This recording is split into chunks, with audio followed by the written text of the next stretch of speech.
today went longer than we thought, and Congressman Panetta has a phone call he needs to be on. He was supposed to do it, I think, at 8, but he's generously agreed to stay a little bit longer. And we're hoping that we don't have a riot if we invite him up now, and you can watch the rerun of the last 10 minutes. Is that okay? Okay, we're going to start. I'm not going to take long. We're going to let the congressman answer as many questions as possible. And so we just want to make sure we keep him on schedule. He has a tight schedule. He has to be out here about 7:50. And so at 7:50 we're going to stop. And then he's going to continue to go to work for us somewhere else. And then we'll talk about him after he leaves. But he's going to leave at 7:50. I'm used to it. He's working hard for us. So what we're going to do, I'm going to bounce from side to side. And if someone asks a question that's similar to yours, then really, don't waste the rest of our time, even though it's important to you. It's important to you, but the rest of us have things we want to do. So first we're going to give the congressman a few minutes to tell us what he is doing for us, working hard in Washington, D.C. So go ahead, Dutch. Thank you. Look, let me, the first thing I want to do. They would like for you to use the mic, sir. The first thing I want to do is something that we do in Congress when there is tragedy in each person's district. And I would ask all of us to take a moment of silence for the 3 victims of the Gilroy Garlic shooting, as well as the numerous wounded at that point, after I read the victims' names of those who were deceased. Stephen Romero, age 6, Kayla Salazar, age 14, and Trevor Irby, age 25. We can just take a moment at this point.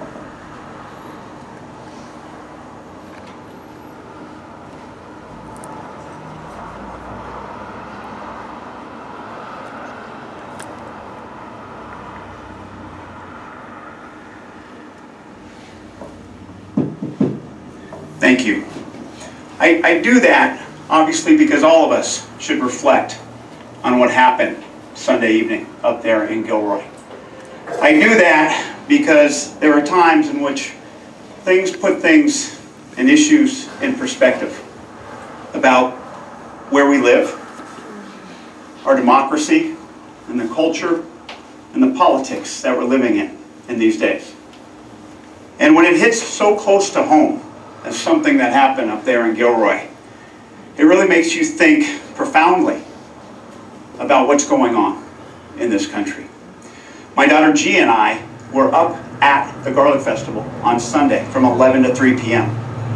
And I tell you, when we were there, we couldn't imagine that ever happening at that place. All that I was experiencing, besides the garlic and the good food, was a sense of community there. A hell of a lot of pride from the people who were there. And a great amount of participation from that community there in Gilroy. That's all I felt when I left there. But you realize that that type of shooting, unfortunately, happens not only in this country, but unfortunately in our community. And what you realize when hearing about how it went down, you also have to acknowledge that there are those who are very heroic at times like that. And acknowledging the officers who, yeah, I saw them there. I remember seeing that. And unfortunately, it's gotten to the point where we're used to seeing armed police or armed guards at public events like that. And it made me think about, I forget my parents went to Israel back in the 80s. And they came home and they were so shocked seeing armed guards at the airport with machine guns. And now we don't think twice about it. But I got to tell you, they were armed and they prevented something that could have turned into a lot worse. Horrific situation, we understand that, but it could have been a lot worse. The fact that they subdued that shooter within a minute, which is unbelievable. A lot of credit goes to our men in blue who were there who did that. But a lot of credit needs to go to our politicians in Washington, D.C. in making sure that they do something when it comes to gun violence. That even though Congress has passed a universal background checks this year, even though Congress has passed an expanded background check called to fix the Charleston loophole, those laws are stuck in the Senate at this point, and nobody is doing anything. And that is why, although tonight we watch our Democrats up there slugging it away, let's not forget about other parts of our country that need our support. Let's not forget about our Senate races, so that we make sure that those in the U.S. Senate are held accountable for not doing anything when it comes to stopping or trying to stop gun violence. And you bet, of course, let's hold this president accountable for everything he has done and for everything he hasn't done when it comes to promoting our democracy. And that's why it's great to see so many people here tonight who are participating in our democracy, who want to learn about who is going to lead us after 2020. Because that is what it comes down to. Because I do believe that the Democrats are going to win in 2020. But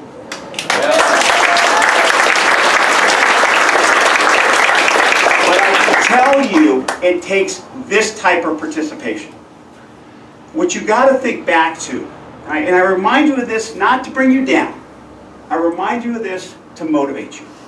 Think about January of 2017. Okay?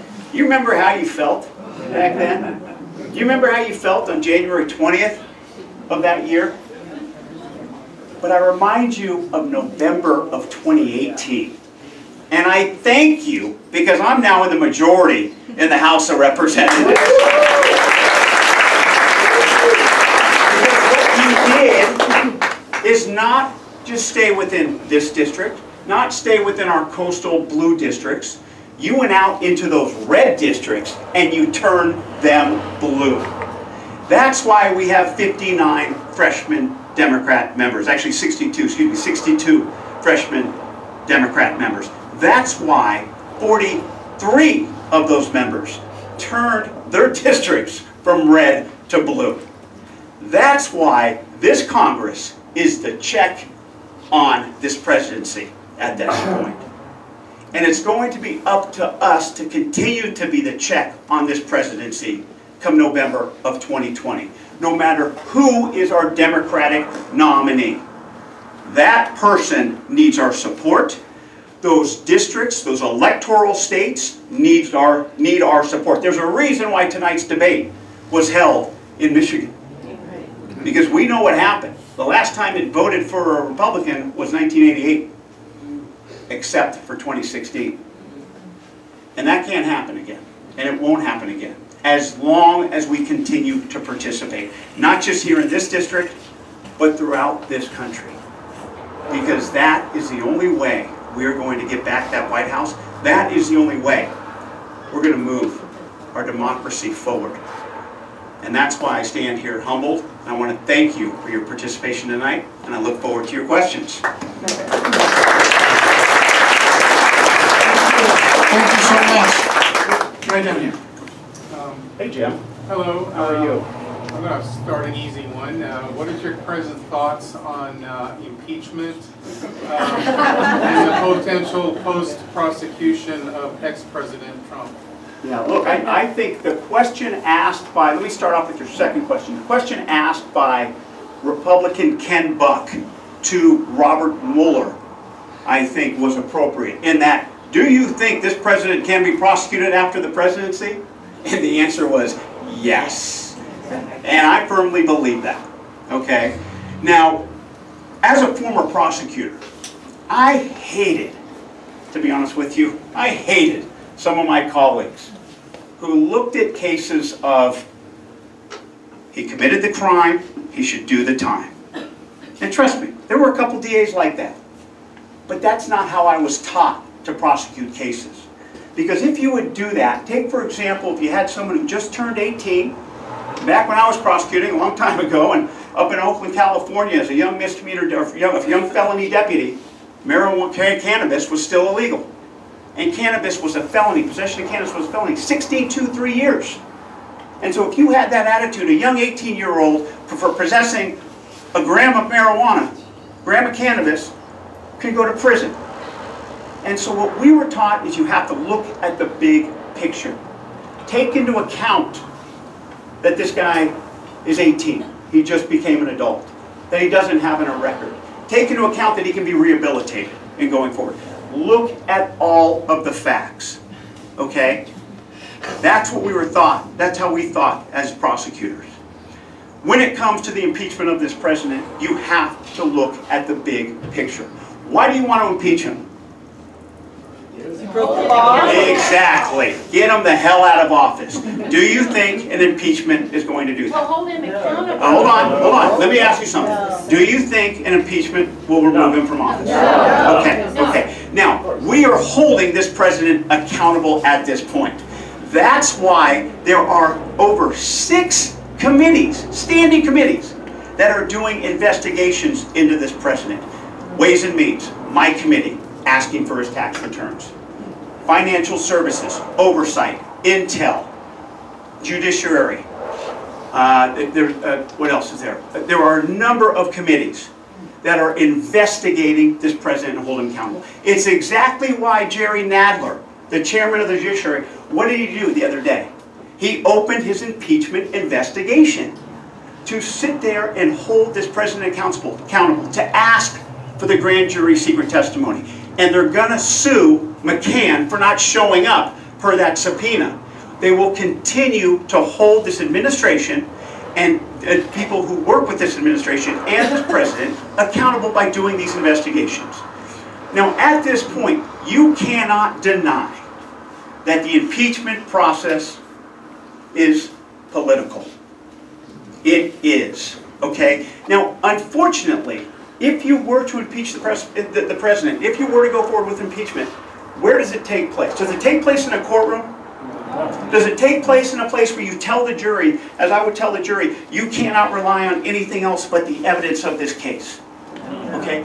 Who is the jury? Are they politicians? Are they going to rely on politics to make their decision? And that is where we're at this point. But we will continue to hold him accountable with these investigations. That information is going to get out there. In 1973, when Richard Nixon was impeached, guess where the investigation started? It started in the Judiciary Committee with an impeachment investigation, just like Jerry Nadler did on Friday. Just like Jerry Nadler did. It started there, and then it went to the House. It's like what Adam Schiff said this Sunday. It's like a preliminary examination before you go to trial. That's what they're doing in the Judiciary Committee. They're holding a preliminary examination. We got the police report, okay? We got the Mueller report. But we want to look at the evidence. And we're doing that in all our committees, especially the Judiciary Committee. Impeachment is definitely not off the table. Let's make that clear. Let's make that clear. Everything should be on the table when it comes to holding this president accountable. And impeachment is one of those things, trust me. And Speaker Pelosi understands that. But let me tell you, she also understands what it's like to go through impeachment. She was seared by the impeachment proceedings that took place back in the late 90s. Donna Shalala, Secretary of Health and Human Services, now a freshman member of Congress, was seared by that process. And they know how divisive it can be. And they know how much time it will take, not just in Congress, but with the American public, when we should be focused on getting this president out of office. And we are, trust me, we are investigating, but let me make one thing clear. We are legislating. We are continuing to do our job. And you don't hear about it on TV. You don't hear about it when you turn on whatever news channel you want to turn on. You don't hear about all the bills that we have passed. But I'm going to share them with you. And yes, you may get bored. That's why they don't have them on the news. It's true. It's true. That's why they don't have them. But I want to share them with you because you need to know that thanks to her leadership, thanks to her great leadership, and I mean that wholeheartedly, she is one hell of a leader. She has the best internal politics of anybody I know in the House of Representatives, and she is the hardest working member of any member of Congress. Trust me on this. She's amazing. Her age and her experience, oh man, she knows what she's doing. And that's why we have all these bills that we have passed. H.R. 1, the H.R. 1 getting dark money out of politics, making sure that basically our elections are secure. H.R. 1. H.R. 5, the Equality Act, making sure there's no discrimination for those who are of LGBTQ persuasion. The DREAM and the PROMISE Act, dealing with our Dreamers and TPS recipients, providing them with a pathway to citizenship. The Paycheck Fairness Act, making sure that women who work just as hard as men get paid just the same. We passed that. We passed the bipartisan background checks that I mentioned earlier. We passed the Climate Action Now Act, basically saying that if you're going to withdraw from the Paris Climate Accords, we're not paying for it. We passed the Raise the Wage Act last few weeks, $15 an hour federally. We just passed a budget agreement with parity. We passed Securing America's Federal Elections Act, making sure that our elections and our elections procedures are secure and Russia does not violate them. We reauthorized the Violence Against Women Reauthorization Act. We passed the Secure Act, making sure that people have retirement savings and making it easier to retire with savings. We passed the Consumer First Act, because trust me, in the 150th Congress, these Republicans and President Trump rolled back the consumer financial protections. We're trying to put them back. We passed the Save the Internet Act, net neutrality. We passed the Butch-Lewis Act, making sure that those who put in the pensions can have those pensions, no matter what the economic situation. We made sure that there are humanitarian standards at our border detention facilities for these immigrants. We opposed the president's transgender ban on transgender service members, because we do believe that anybody who's ready and willing should be able to serve. We passed a resolution saying it's time to withdraw our military out, or providing any military action in Yemen. And we passed the prevents the United States arms sales to the Saudi Arabia as well. And we made sure in the NDAA, National Defense Authorization Act, that the president does not have the power to go to war with Iran. These are the things we've been doing. So yes, I know you've been hearing about whether or not we're going to impeach him or not, what's going on. We are investigating this president. We are holding this president accountable. But please, please, don't forget, this Congress, under her leadership, is getting things done. We are doing our damn job, and it's time for the Senate to do the same.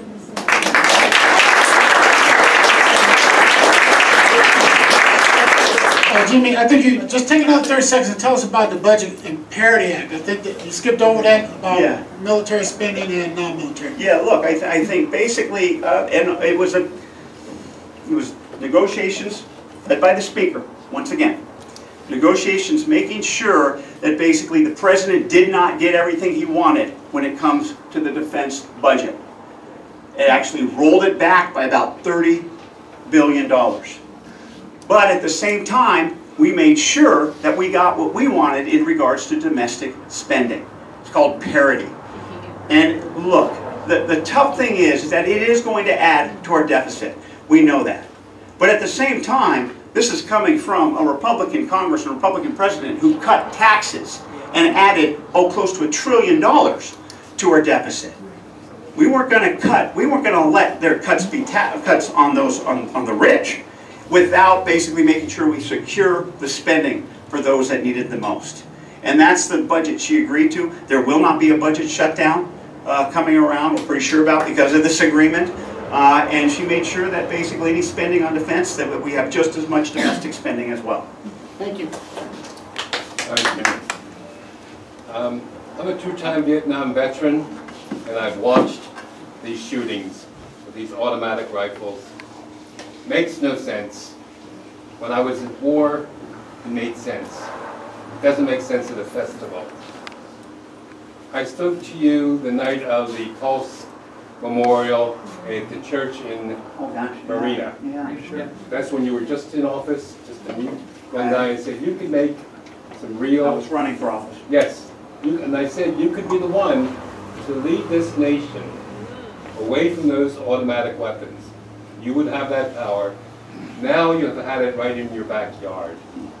I'm asking you again, find some people who experience it in their congressional districts, jointly get a bill going to end assault weapons. Not weapons in general. People need to hunt. People need to protect themselves. But assault weapons are not needed for deer, and they're sure not needed at the garlic. And I completely agree with you, and that's exactly why I am a co-sponsor, lead co-sponsor on the banning assault weapons bill. And there are a number of other Democratic members who are on that bill, and I'm not sure if there are any Republicans, unfortunately. No surprise. Exactly. But you should know that there, of course, are efforts like that type of bill that is being pushed forward in Congress. At the same time, that's exactly why we made sure we wanted to pass the universal background checks. Because, look, the way it worked is if we went forward and passed the assault weapons ban, which we probably could have, to be honest with you, we have the number of Democrats to do it, okay? But we would look to the Republicans as being extreme. We wanted to kind of hold them accountable. We wanted to say, all we're asking is that there are universal background checks when you buy a gun. 80% of the American public is for universal background checks. And so we kind of wanted to just put it at them and say, universal background checks, are you for it or against it? And call them out like that. And of course it came down on a party line vote. I think there were a couple of Republicans who stood up and voted for it. Actually, it was a bipartisan bill. There were probably a handful. But now it's the Senate. So now we can hold the Senate accountable, especially in light of what is happening in our communities, in our own community, when it comes to this ban. Now we can hold the president accountable when it comes to this issue, banning, making sure that there are universal background checks. That's why we passed universal background check and closing the Charleston loophole, which expands the background check period. Sorry to digress, it's a little technical. It basically expands the background check period from 3 days to 10 days, giving the FBI more time to do it, rather than just saying, oh, you didn't come back and respond, therefore we're going to sell this gun to this to a gentleman who was in the Navy who had a red flag on his record. They couldn't get into that, so they went ahead and sold him the gun. He committed one of the mass shootings in Charleston, as you know, and so that's why we passed that. And now it's up to the Senate, it's up to the Republicans to do it. They're not doing it. Well, we're going to hold them accountable in 2020 to make them do it. This is the last question right here, so make it short so he can answer the question. Well, no, a lot of people have their hands up, but he has to go, so. We're so proud of you. Question I'm asking is, what are the realities of getting Mitch out or going around him? Look, I think there's a chance. There's a chance, and I say that based on my knowledge of the Congress member in that district. Excuse me, the opponent, Amy McGrath, Colonel, U.S. Marine Corps, retired Amy McGrath, who ran for the 5th District in Kentucky and barely won. And I've been to Lexington. It's a conservative area. And you have someone like a Democrat who's able to get that number, that's pretty good. I believe that she has a chance. I don't know the numbers, I don't know the polling, so I can't really answer that well. But I think she has a good chance. But look, it's going to take more. I hate to say it, it's going to take more than the people of Kentucky to get Amy McGrath elected and to get Mitch McConnell out of office. It's going to take all of us. It's going to take other people from other states to go into Kentucky to do that, to make sure that they get the vote out in Kentucky, that she has the financial resources to do that. And that's going to, a lot, exactly. I heard back here, he's got a lot of money. You bet he does. But you know what, so do we. So do we. We proved that back in 2018, okay? We proved that back in 2018. We're going to prove it in 2020. But that's what it's going to take as we go forward. I mean, look, I think, one stat that really shakes me, and it should shake all of us, is back in 2016, there were more people registered to vote and didn't vote than those who voted. I mean, oh my goodness, and look what happened, okay? I don't think we're going to let that happen again. Something tells me we're not going to let that happen again, okay? But it's making sure that we don't get complacent. We can't get complacent no matter who the Democratic nominee is, okay? That's all. People ask me, and let me just get this out of the way, people ask me, who do you support? I'm going to support the Democratic nominee. Okay, that's what it comes down to. And we need to make sure other people support and other people vote and other people donate and other people walk and other people knock on doors. Yes, to keep our majority in Congress. Yes, to change the Senate. And damn it, yes, to get Donald Trump out of office. Absolutely. Thank the Congressman so much for spending his time. He does have an appointment engagement, so he's going to work his way out the door. And we want to say we appreciate you for taking the time to be here. Thank you so much, Congressman. Thank you for what you're doing.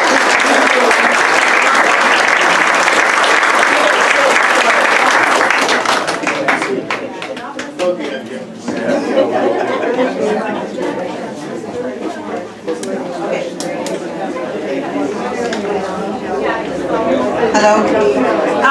Thank you all for coming.